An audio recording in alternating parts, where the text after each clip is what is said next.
मित्रांनो, ही आहे आपल्याकडे कांद्याची जोडी. जे आपल्याला मागे जे रोप दिसतंय हे रोप आता सर्वसाधारण 55 दिवसाचं म्हणजे जवळजवळ 2 महिन्यांचं रोप झालेलं आहे. आता रोप काढल्यानंतर त्याला अशी जोडी त्याची करावी लागते.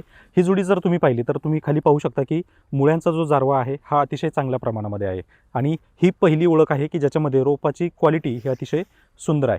दुसरी गोष्ट, कांद्यामध्ये पातीची संख्या चांगली असावी, त्यासोबतच कांद्याची पूर्ण गोटी खाली झालेली नसावी, म्हणजे ज्याला आपण गाठ म्हणतो. तर अतिशय जास्त प्रमाणामध्ये गाठ नको आहे.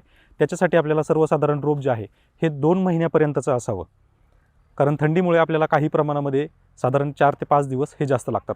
मुळांची वाढ चांगली असावी. हा जो कांद्याचा जो स्टंप आहे तर हा खूप जास्त मोठा नसावा. मान चांगली असावी. मानेमध्ये मॉइश्चर किंवा लुसलुसेपणा किंवा लवचिकपणा नसावा. पात अतिशय चांगली असावी. वर शेंडं थोडेफार करपतात, कारण वातावरण बदलामुळे करप्याचा जो प्रादुर्भाव आहे हा काही प्रमाणामध्ये आपल्याला झालेला पाहायला मिळतो. परंतु एकंदरीत ह्या क्वालिटीचं जो रोप असेल तर हे रोप अतिशय उत्कृष्ट समजलं जातं. ज्यामध्ये लागवडीमध्ये आपल्याला सर्वसाधारण 2.5 ते 3 लाखापर्यंत रोप ही लागवडीमध्ये लागतात. याच्यामुळे चांगले जर आपले रोप असेल तर ॲव्हरेज चांगलं मिळतं. जवळजवळ 60 चा कांदा जो आहे हा जास्त प्रमाणामध्ये आपल्याला पाहायला मिळतो. म्हणजे 60 पासून अगदी 80 पर्यंत जर कांदा असेल तर ह्या कांद्याला आपल्याकडे 1 नंबरचा कांदा किंवा ज्याला टॉपचा कांदा मानला जातो.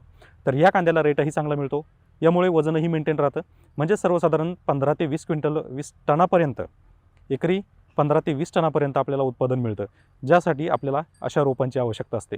तसेच हे रोप लागवडीच्या वेळेस आपल्याला काय काळजी घ्यायची तर सर्वसाधारण प्रति एकर 500 ग्रॅम 22 किंवा 500 ग्रॅम M45 किंवा 500 ग्रॅम साफ पावडरचा आपल्याला वापर करायचा आहे, जे आपण दाणेदार खतामध्ये मिसळून किंवा दाणेदार खताला चोळून आपण त्यामध्ये फेकून देऊ शकतो किंवा हाताने सुद्धा पसरवू शकतो. प्रति एकर 500 ग्रॅम कमीत कमी बुरशीनाशक असावं, ज्याच्यामध्ये आपल्याला त्याचा वापर करावा, जेणेकरून जमिनीमध्ये जी काही बुरशी असेल तर त्या बुरशीपासून ह्या कांदा रोपाचं नियंत्रण होणार आहे.